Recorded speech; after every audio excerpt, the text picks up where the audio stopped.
Olá pessoal, sejam bem-vindos a mais um encontro aqui no canal da Sociedade Chesterton Brasil.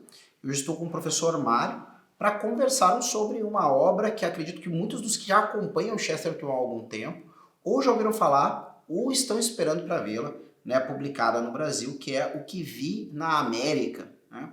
A obra onde Chesterton faz a sua reflexão, em grande parte relata também, as coisas que viu durante a sua viagem à América do Norte, Estados Unidos e Canadá, durante um período de algumas semanas, que ele esteve lá fazendo palestras e assim por diante.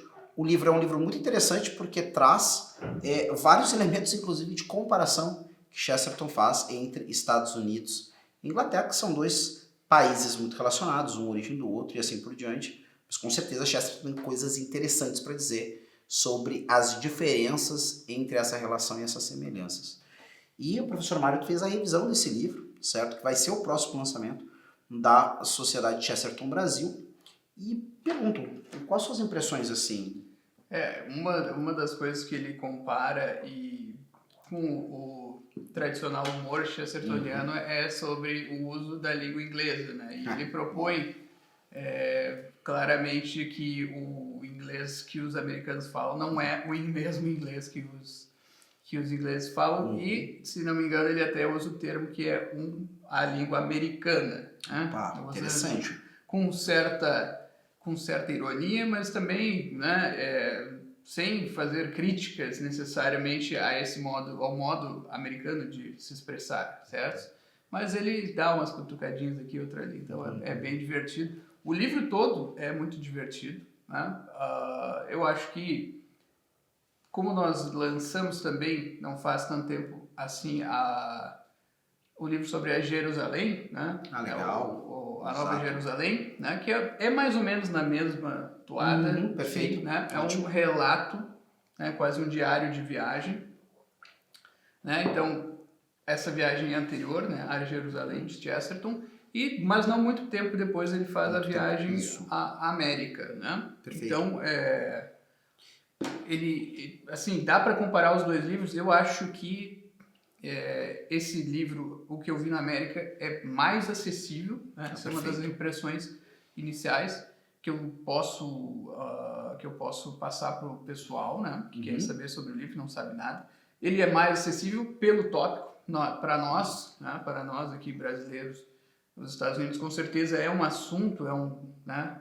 É um assunto muito mais próximo de nós, né? Nós estamos sempre ouvindo notícias aí, etc e tal. Nós nos preocupamos, né, ou muita gente se preocupa até com as eleições americanas, sem saber o que está acontecendo lá, como é que se passa, né? Não que o Chesterton entre nesse mérito, mas como é que acontece, as eleições deles são diferentes, né? Quais são os costumes, os hábitos dessas eleições, da política americana como um todo. Isso sim o Chesterton fala muito, né? Assim, aspectos gerais da política americana, em contraste com a inglesa, sim, ele sempre usa, né, esse ponto de contraste com os ingleses, né?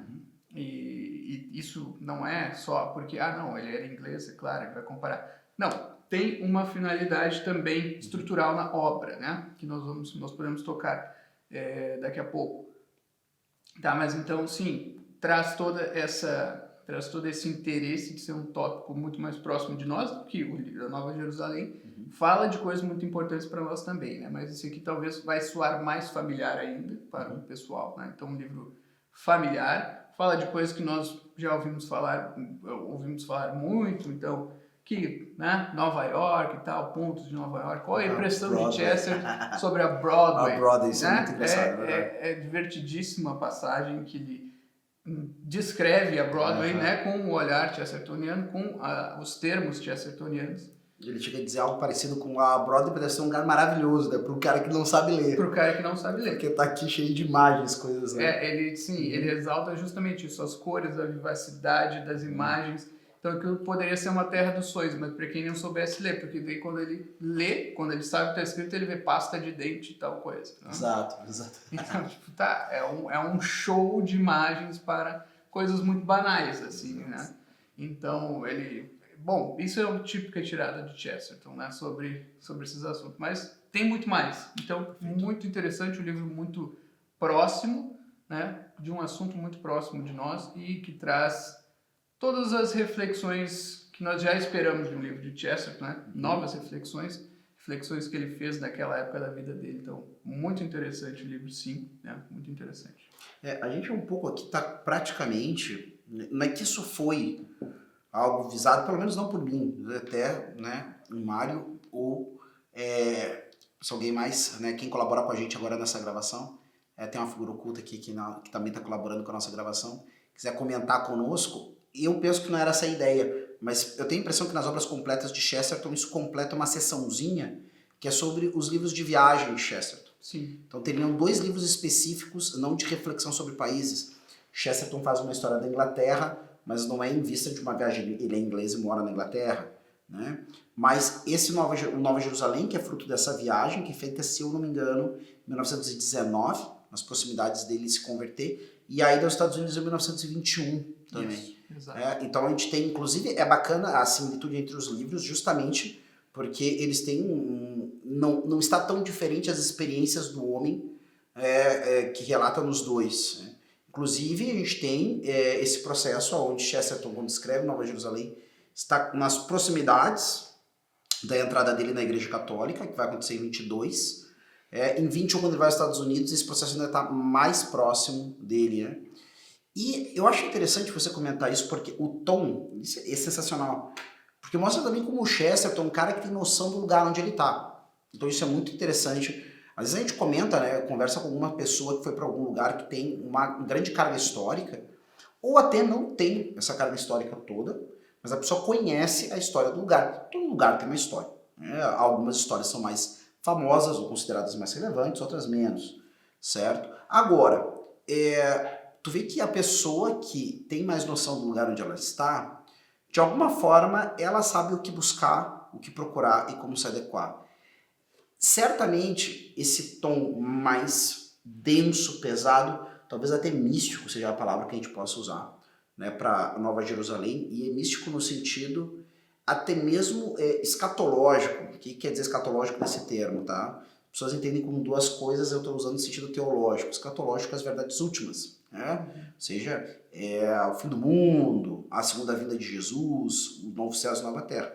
E Nova Jerusalém é a expressão que o Apocalipse usa, né, para esse lugar, para a terra renovada. Né, para a terra renovada, algumas pessoas acham que a ideia do cristianismo é que as pessoas vão passar a eternidade numa existência meio etérea, espiritual, né, num céu. Não, é daí que este mundo vai ser renovado, as pessoas vão viver aqui. Né? Mas, então é claro, com todos esses símbolos, com toda essa carga, um livro sobre as impressões de um Chesterton, muito próximo da conversão ao local definitivo dele como cristão. Em Jerusalém, vai ser uma coisa com uma densidade. Né? Uhum. Agora, Estados Unidos, nunca me esqueço, tinha um nosso colaborador, inclusive aqui com o nosso projeto do Instituto Hugo de São Vitor, né? Na verdade ali o Vernácula, o curso de inglês, quem colaborou conosco nesse projeto comentava do gosto dele pelos Estados Unidos. E ele falava que o interesse dele pelos Estados Unidos era o interesse pelas coisas mesmo que a gente recebe na mídia de massa. Né? Uhum. Então, as séries, Broadway, Times Square, Nova York, essas coisas todas. Hollywood e tudo mais. Os Estados Unidos tem esse tom, parece que um lugar mais para o entretenimento. Bom, a gente tem um monumento definitivo disso, que acho que é Las Vegas. Né? Sim. Las Vegas um monumento a essa vida da fugacidade, do extravasar, dos prazeres e tudo mais.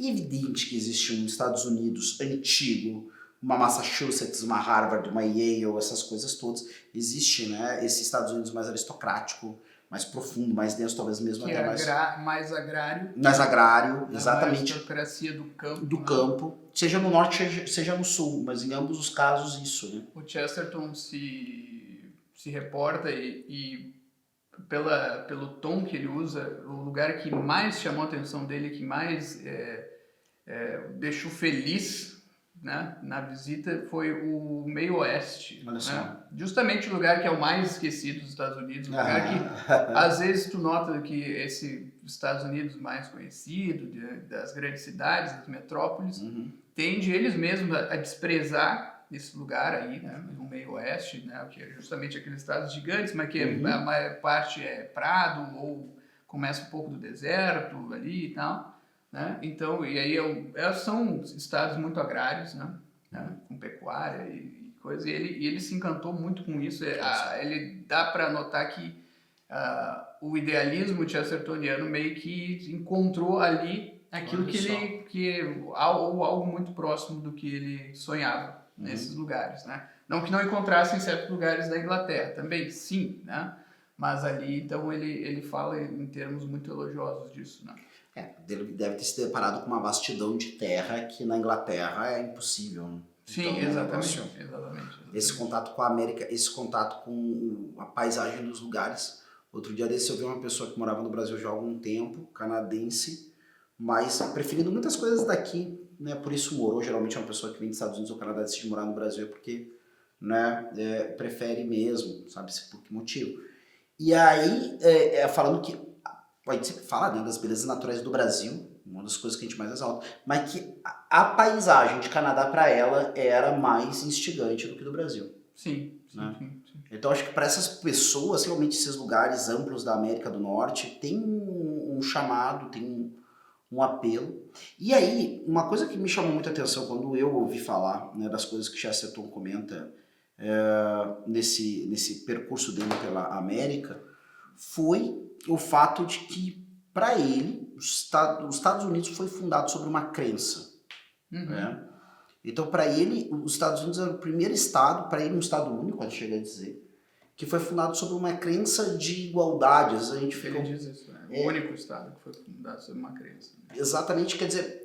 E a gente fica um pouco com o pé atrás, às vezes, porque geralmente igualdade para algumas pessoas significa um igualitarismo, que inclusive passa por cima da justiça em alguns momentos, assim por diante. Sim. Mas na verdade, ele enxerga isso de uma outra forma. Chesterton enxerga isso como... E é interessante que ele valorize isso nesse momento da vida dele, né? Em 1921, onde ele deveria estar... O cristianismo deveria ser uma coisa muito patente para ele. Que ele disse que, na verdade, é essa visão cristã dessa filiação comum dos homens. Então, que eles teriam uma dignidade. Exato. Né? Todos têm a mesma dignidade. Exatamente. Então, talvez para quem não conhece Chesterton e é um brasileiro, sei lá, que se considera tradicionalista e, sei lá, imperialista ou monarquista e tal, vai se surpreender. Mas o Chesterton não era... Ele vivia numa monarquia, mas não era monarquista. Assim, o coração dele não estava naquilo. Né? Realmente ele critica muito a aristocracia inglesa em diversos livros. Perfeito. Então, justamente por isso, porque eles têm os privilégios deles lá, que é baseado em quê? Né? Baseado em sangue, na consanguinidade, numa continuidade que talvez lá atrás fosse, né, tivesse um lastro de heroísmo, de bravura em algum membro remoto dessas famílias aristocráticas, mas que ao longo do tempo foi se transformando numa coisa meramente convencional. Ou afetada. E com certeza depois afetada, né? Isso assim, no plano moral.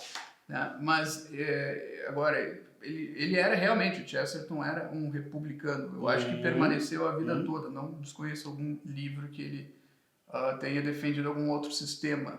Né? Então, isso, um republicano, né, que de alguma forma democrata, Perfeito. Né? Existe uma certa distinção entre essas duas coisas, mas são conceitos que se aproximam. Né? Sim. Então, e sim, o sistema de governo, então, na ideia dele, pelo menos idealmente, deveria se basear nisso, né? Na escolha popular. Por quê? Porque os homens são iguais. Mas eles são iguais porque eles têm talentos iguais? Porque eles têm características iguais? Não, eles são iguais perante Deus. E aí ele fala de uma igualdade mística. Perfeito. Esse misticismo, né? Desse misticismo da igualdade que é cristão, que é profundamente cristão. É disso que ele fala. Né? E ele defende muito isso mais já, né? Já estamos avançados na história do livro, né? Na argumentação. Né? O livro começa falando ele começa, sim, muito mais como um relato, os hotéis... Me chamou atenção, isso aqui. Começa assim, uma meditação sobre a Broadway, uma meditação sobre os hotéis, uma meditação sobre a Broadway.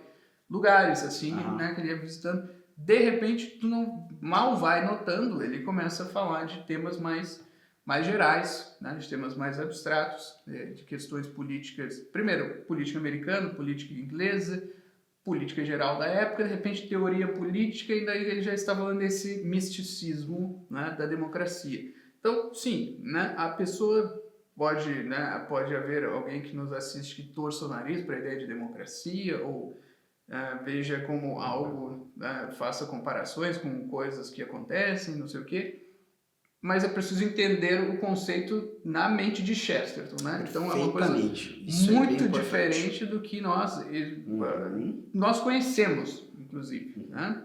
Do que nós conhecemos, porque realmente, por exemplo, no Brasil não é baseado nisso, né? Não é uma coisa assim, não. Algo que está baseado na igualdade dos homens perante Deus, na sua filiação divina por meio da religião cristã, não é nada disso, né? Então, Chesterton está falando isso, e ele desenvolve também esse argumento que, mesmo aqueles que sei lá, são, né, monarquistas ou qualquer outra coisa, anarquistas, vão se sentir tocados, né? Porque o Chesterton é um grande argumentador.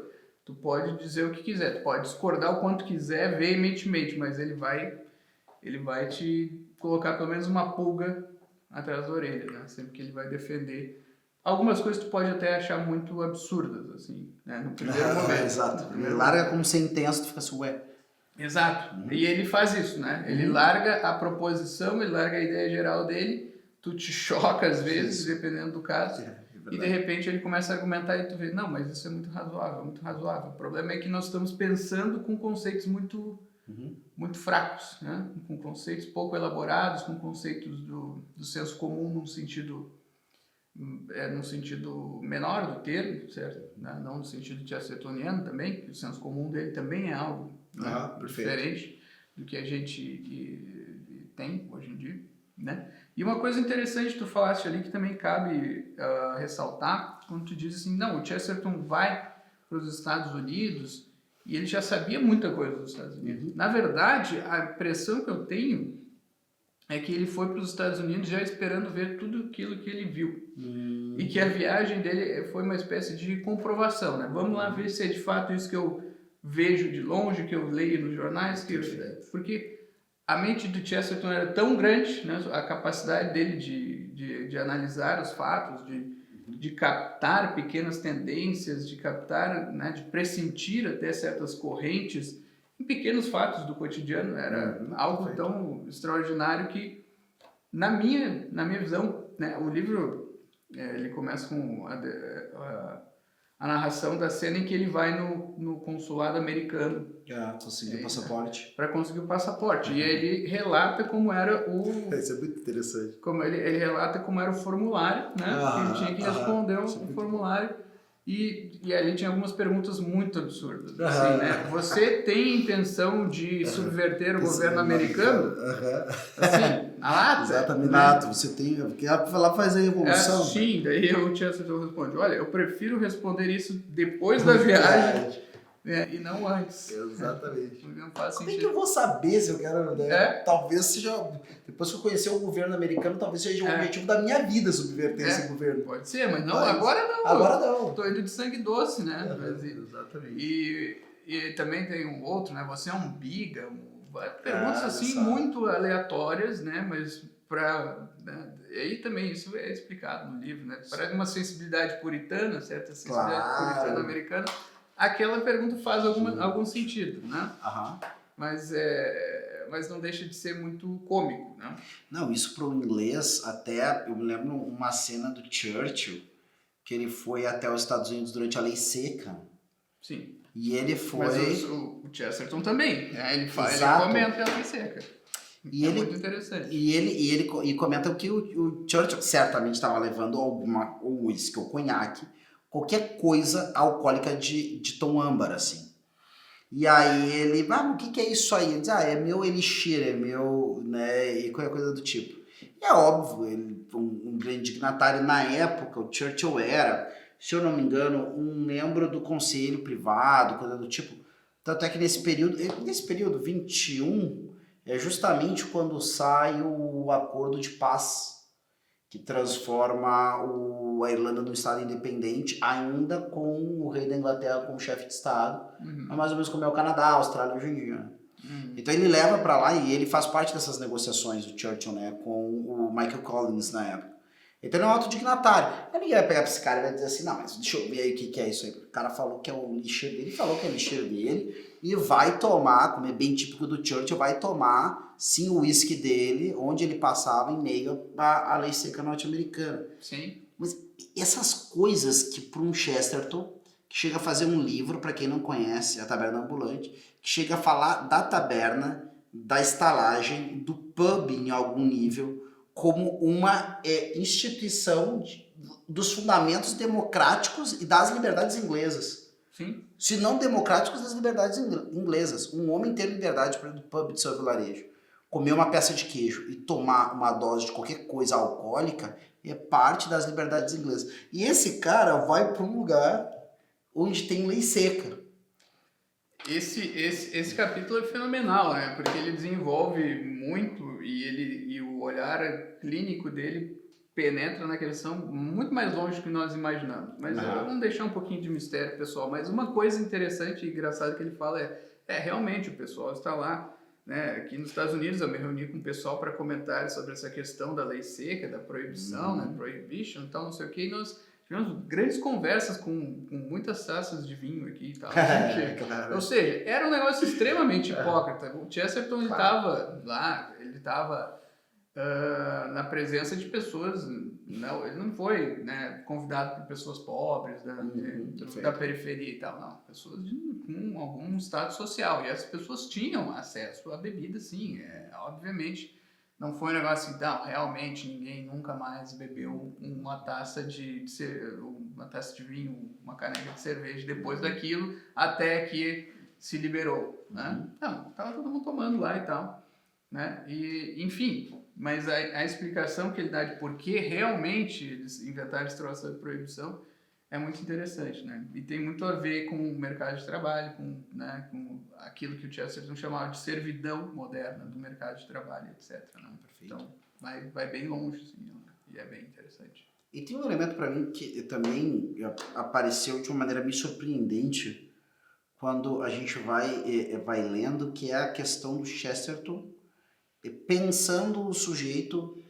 Por exemplo, a gente tem, eu duvido que você que nos assiste agora tenha, mas antes mesmo desse meu comentário, só para não perder de vista, o professor Mário comentou aqui agora com a gente a ideia de que Chesterton começa numa coisa que parece meio, sei lá, muito boba, muito de todo dia, vai prosseguindo até chegar numa questão grande, uma questão que você pensava, poxa, sabe aquela coisa, você ter aquele amigo, ter aquela habilidade de partir, sei lá, de falar, de como gostou o amendoim que foi servido ali, e aí chegar na questão de, sei lá, da guerra, né, no Oriente Médio, e o cara que realmente conseguiu conectar um assunto com o outro.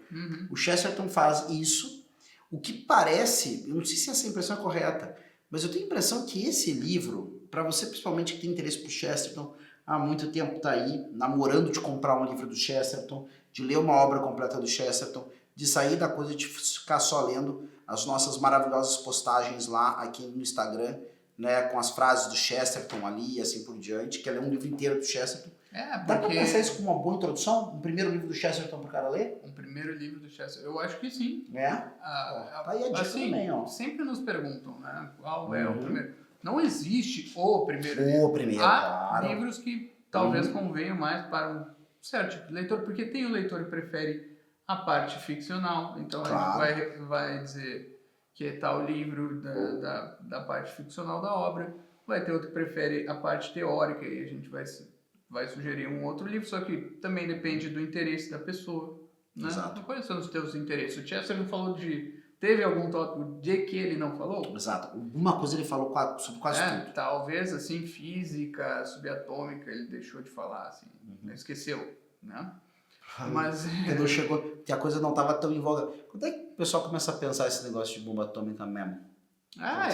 Nos 20, 30, por aí, né? Por ali, mas acho que passou despercebido. Eu acho que ter um tópico que passou. se a gente achar, a gente traz pra cá. Fica acompanhando. Se você não curtiu até agora, pode Não, curtir. algum comentário ele deve ter feito. Isso. Nem que seja uma frase cortante, assim, né? Incisiva daquelas dele. Exato. Agora, você pode já curtir o vídeo e se inscrever no canal. Porque assim que a gente descobrir o texto do Chesterton sobre bomba atômica, aí a gente vai fazer um vídeo aqui e você que vai ter marcado no sininho já vai receber a notificação na hora ali. Não, ele não vai ter falado porque a bomba atômica aparece depois da morte dele, mas ele vai ter anunciado que ia acontecer que alguma hora alguém ia... Algo muito parecido e para muito breve, ele ia ter dito. E né, tu tinhas dito...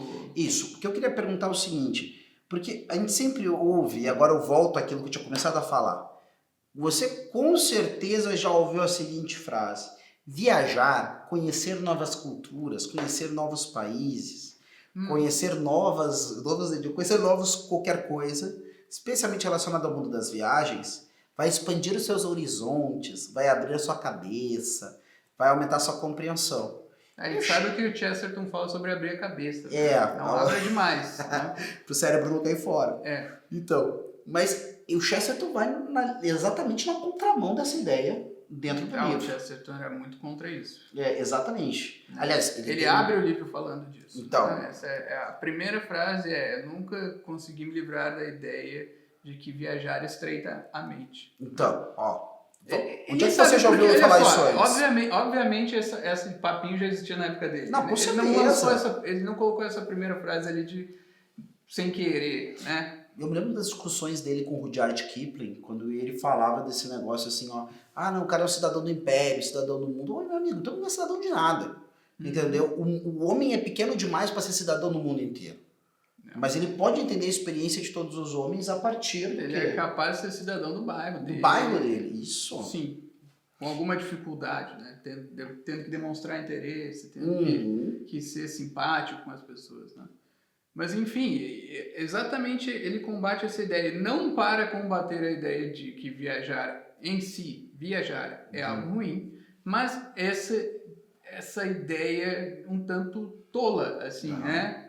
É um benefício falso do viajar. Beociamente tola, impensada, ele fala irrefletida. Ele fala do viajante que não reflete no que está fazendo. Simplesmente, eu vou lá para a França, lá, né?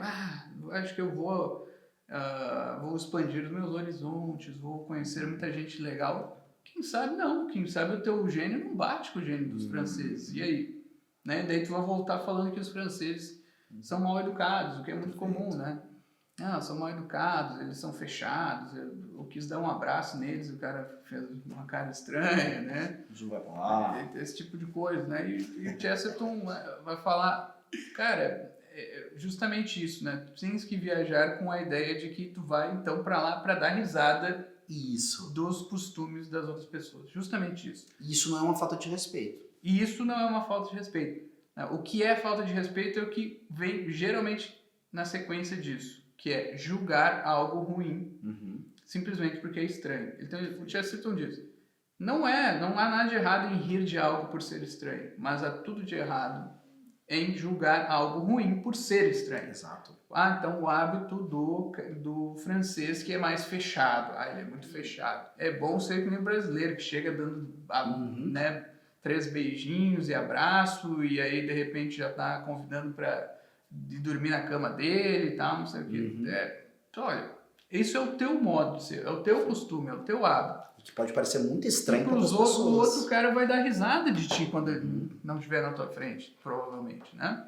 E não tem nenhum problema nisso, porque o interesse da viagem está nisso, né? Só vai estar realmente aberto para essas coisas, essas novidades, se tu estiver disposto a ser franco o suficiente para dizer, cara, isso é muito estranho para mim, cara. Né? Tu tem que ir com esse estado de espírito. Exato, com essa disponibilidade. E fica engraçado porque muitas vezes as pessoas até... Porque geralmente dá risada das coisas, não é que sempre é isso. Mas muitas vezes nos surpreende aquilo que nós ouvimos e vemos. É um negócio muito esdrúxulo, é um negócio muito qualquer coisa. E é esse muito qualquer coisa de uma hora para outra. Você está num país diferente, por exemplo, de uma hora para outra, sem nenhum aviso, pode acontecer uma coisa que você nunca viu na vida, um comportamento com os animais. Muito desagradável. Exato. Às vezes a gente comenta, volta e meia o pessoal fala de países do Oriente, como a Índia, por exemplo, outras coisas, que acontecem coisas na rua como atendimento dentário, formas de fazer a comida e servi-la, o próprio trânsito, muitas vezes, que parece que a gente não entende como é que funciona, assim, vários elementos de sinalização, um monte de carro se atravessando. Uma vaca que pode fazer o que quiser entrar em qualquer lugar. Que simplesmente tá andando no meio da rua ali e tal, e tu... Ah, não, sai da frente, vaca. Bom, exato. Vai dar problema pra ti. Exatamente. Agora, claro, não pode se julgar isso de forma alguma. Entendo o que o Chesterton está dizendo. Ele está dizendo que todas as coisas são passíveis de julgamento mediante os critérios corretos. O problema é que o fato de não ser o que nós fazemos como habitantes de outro lugar... Esse não é o critério correto. Não é o critério correto, exatamente. Não é o que eu faço, logo é ruim. Não é o que eu faço, logo é engraçado. Sim, porra, os caras estão deixando a vaca fazer o que quiser no meio da rua. Isso é muito engraçado. Eu não sei por quê. Tem uma tradição multimilenar. Usaria outra palavra. Tá bom. Ridículo, mas ridículo vem de rir, né? Ridículo, exato, algo risível. É risível. Ridículo vem de rir. Exatamente. Então, né? É isso aí. Então, tem toda uma filosofia da viagem ali. Exato. Né? E isso é muito importante de alguma nesses forma, dias, a filosofia da pátria também, né? Porque tem, hoje em dia... patriotismo. Exatamente, vai desaguar nisso aí. Né? Começa nessa história, porque hoje em dia todo mundo acha lindo viajar. Nossa, é maravilhoso. Né? É uma das... há pessoas que consideram o fim último da vida. Gente, isso é um absurdo. Vou dizer isso pra você, se a gente não conseguir explicar mais nada, saiba que isso é um absurdo. Transformar a meta absoluta da vida em viajar. Você precisa da experiência, mas você também precisa da palavra que esclareça a experiência. Se você só for pra lá com uma cabeça de ervilha, desculpa dizer isso, mas que eu chamo cabeça de ervilha? Sem ter conhecido os critérios corretos para julgar as coisas. Você vai ver um monte de coisa e simplesmente vai acumular memórias. Fotos hoje em dia. Exato, mas não vai ter o melhor juízo da vida, nem de você nem dos outros, sequer do próprio lugar onde você foi conhecer, ou do lugar de onde você veio, só por ter visto, né, coisas diferentes. Exato, só para ver coisas diferentes. Exato. Né? Isso nasce, claro, de uma insatisfação que muitas pessoas não se dão conta que tem.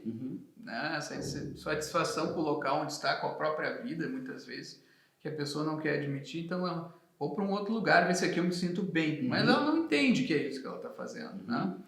Então, e o Chesterton fala, isso aí, na verdade, não é que é algo neutro e sem consequência. Na verdade, vai te deixar pior. Claro, perfeito. Tu vai pra fora, ver negócio que tu nunca viu, tu vai achar, sei lá, a arquitetura muito bonita, ou a paisagem, ou as pessoas simpáticas que seja, e se tu voltar com esse, lá é muito lindo, maravilhoso, como eu queria morar lá, tal, não sei o que, isso te deixou pior, porque tu não é de lá. Aquilo ali não é quem tu é, tu não estás vendo quem tu é. Né? Então, sim, toda uma filosofia da viagem, que tem raízes na psicologia, toda uma questão que vai desaguar no verdadeiro patriotismo, que sempre foi uma questão para o Chesterton também. Né? O que é um mero ufanismo, um mero nacionalismo barato e o patriotismo real, que é isso, né? É amar a sua terra, obviamente, né? Mas respeitar a dos outros, amar as diferenças, né? Não ou querer aboli-las ou querer achar que não, sou cidadão do mundo. Dois modos de abolir, né? Eu sou cidadão do mundo, não, essas diferenças não são diferenças, ou aquilo ali é estranho, agride a minha sensibilidade, não sei o que, temos que dizimar aquele lugar ali, temos que acabar com aquele lugar, com aqueles costumes, né? Exatamente. Não, amar as diferenças do outro lugar, amar, inclusive, o patriotismo daquele... Exato. Daquela outra pessoa. Porque, no fundo, isso aí, amar a diferença dos outros, é amar a liberdade. Eu acho que esse ponto, e é também essa coisa dos Estados Unidos como a terra do homem livre e o lar do bravo, né, que é o que eles cantam. Eu acho que isso é uma coisa também que toca a Chesterton. Ele é um homem que ama a liberdade, especialmente quando ele fala sobre esse valor da família, né, comum. E aí aquela coisa, o homem comum, algumas vezes, pode ser confundido como o homem comum com defeitos comuns. E eu acredito que isso não é tanto a ênfase do Chesterton, não é que o Chesterton pense num homem comum, simplesmente um homem comum sem defeitos. Mas o que Chesterton exalta no homem comum é o homem comum formado por virtudes, o homem comum de critério. Porque ele percebe o seguinte, E nisso aí é interessante. E uma coisa que eu também acho bem importante a gente salientar. Todos esses temas parecem todos eles bastante complexos e profundos e são. Porém, esses temas são tratados com extremo bom humor e com um domínio da linguagem que já nos deslumbra por ele mesmo. Ou seja, Chesterton escreve muito bem, vai e volta com ideias que nos surpreendem e faz isso de um jeito engraçado e com coisas que são de grande valor para a Com uma gente linguagem pensar. acessível. Não é que ele não vem com o tecnicismo do antropólogo. Conceitos filosóficos rebuscados. O antropólogo, com o sociólogo, né? Nega aqueles caras que eu sou sociólogo antes de ser humano. Exatamente. Né? Então eu só penso, só falo de um jeito sociológico, né? Como um sociólogo. Não, o Chesterton, na verdade, sei lá como é que ele pensava na cabeça dele, se ele usava termos técnicos na cabeça dele, mas quando ele ia explicar, quando ele ia escrever o livro para as pessoas, ele escrevia para as pessoas comuns. Para as pessoas comuns, exatamente. Né? Por trás de certo rebuscamento estilístico, né, que é mais assim de tiradas, de ironias, nem tanto ironias assim, mas de jogos de palavras, de aliterações, é mais nesse sentido que o estilo dele é um tanto intrincado. Perfeito. Né? Por trás disso há um desejo de ser claro para o homem comum. Não se dirigir a uma casta intelectual que paira acima do povo, né? Das pessoas comuns. Exato, o Chesterton é muito vivo no texto dele. Então assim, se alguém tem lá, Rodrigo, eu tô lendo tal coisa de Chesterton com alguma dificuldade, continue lendo. Uma hora você se acostuma com a maneira dele falar, assim como a gente se acostuma com o jeito dos nossos amigos. Por exemplo, a gente começa a entender o que significam aquelas palavras, mas esse que é o grande ponto. O Chesterton, ele começa a dialogar aí com gente muito boa, tá? Por exemplo, com mais de um intelectual agora me vem à mente, vem São João Paulo II, vem Bertolt Brecht, vem gente muito diferente que fala justamente isso. O que acontece? Eu não tenho como ter experiências humanas reais querendo vivê-las em nível de humanidade. Eu preciso ter experiências humanas profundas com o João, a Mariazinha, o Pedro, o Thiago, o José do meu bairro, da minha rua. Essas são as pessoas concretas que vão ali, então, me colocar a possibilidade de ser virtuoso ou então ser um cara malvado, né? E é nesse lugar que eu vou entender o que é o ser humano. E eu aí entendo que esse comum, por isso que esse comum não é tão comum assim. É comum, mas é o comum do cara de boa vontade. Ele consegue fazer aquela virada que não é virar, sei lá, vamos pegar um exemplo americano que algumas vezes aparece, talvez estereotipado nos filmes, que é aquele redneck do sul dos Estados Unidos, eivado de preconceitos raciais, preconceitos de classe, um monte de outras coisas. E esse cara de fato é um cara fechado no mundo que ele vive, aquilo para ele é tudo que deveria existir, e toda coisa diferente para ele acaba algumas vezes se tornando uma ameaça, tá? Esse sujeito com certeza existiu, bem menos do que às vezes o pessoal quer apresentar, e às vezes bem menos cruel também do que as pessoas querem apresentar também. Não, ele é muito uma caricatura das exato. Metrópoles. Tem toda a questão da guerra civil, do norte contra sul, aspas, exatamente. Né? Toda uma questão de tornar uma caricatura esse lado perdedor também, né? Da guerra civil. Né? E se tu for ver nos filmes, assim, né? São coisas que nem dá pra falar aqui, senão daqui a pouco cai a live, como diz. Né? Exatamente. Então eles criam uma monstruosidade, né? Nesse personagem. É uma caricatura, né? Exatamente. Eu vou dar uma sugestão, que eu acho que é um livro que poderia se conjugar, uma história para dar um exemplo daquilo que é um pouco a virtude do que o Chesterton encontrou nos Estados Unidos e ele gosta e exalta, que é o que a gente tem nesse personagem tão bacana que é o Atticus Finch, de O Sol é para Todos. Ele é um cara que a vida inteira vive no vilarejo dele, certo? Exercendo uma profissão. Sim, é um profissional liberal, não é um homem do campo, mas ele entende essa vida do homem do campo, mas tem um conhecimento universal da natureza humana, né? E tem uma consciência muito forte, certo? E por saber o quanto vale, né, esse meu lugar, onde eu posso ser, principalmente na família, né, que é insubstituível, ele entende o valor disso para os outros. Então, isso vale muito mais, tanto de um lado como do outro do Atlântico, que o cara que andou por todo mundo fazendo mochilão, uma coisa que eu valha, mas nunca entendeu que a essência do ser humano, se é que acredita que existe uma essência do ser humano, É a mesma nele do aborígene na Austrália, do cara no meio da savana da África, ou no cara lá em Berlim, ou Londres, ou Nova York, ou qualquer outro lugar do mundo aqui no Brasil. Existem elementos fundamentais, e esses elementos fundamentais devem ser amados, protegidos, né, e celebrados em todas as populações. E eu acho que o livro tem esse sentido. Celebração da diferença, né, para entender o valor também dessa unidade aí, dessa celebração. É o que Chesterton diz com todas as letras, né?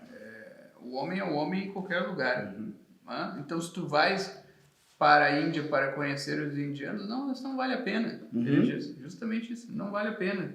Porque ele é só um homem como tu. Né? Tu tem que ir lá para conhecer tudo que ele é. Né? Tu vai conhecer toda a cultura dele, tudo aquilo que vai dar. Pode ser desde incômodo a intragável, a inaceitável. Né?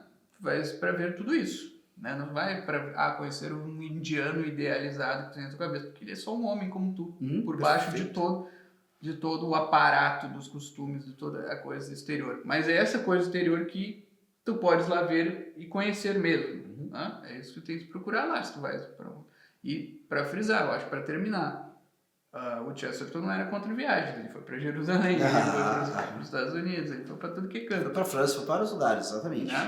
Gostava de viajar dentro da Inglaterra. No próprio Padre Brown tem vários episódios que o Padre Brown viaja. Até pro Brasil.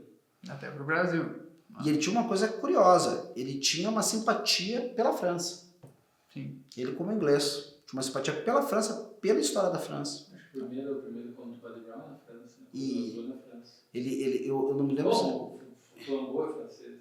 Eu acho que é isso. O Flambeau é francês, o inspetor vem da França. Agora eu não me lembro se ele é na França, mas tem muita França no primeiro. Sim, o Padre Brown viaja para a França, pro Congresso de Paris. Congresso Eucarístico, acho que tem.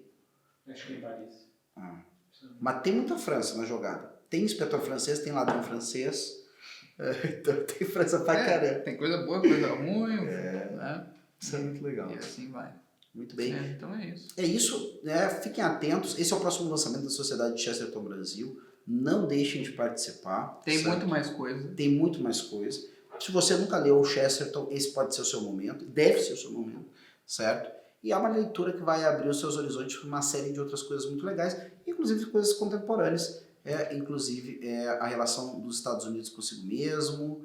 Pode ir lá abrir os seus horizontes para ler, quem sabe, Nova Jerusalém. Para quem gosta de teoria da conspiração, tem Nova Ordem Mundial. Perfeito. Opa, tá aí, ó. Nova Ordem Mundial tem livro? Tem. Legal, ó. Mas muito bem. Tem. Vamos ficando por aqui. Agradecemos a todos e até a próxima. Até a próxima.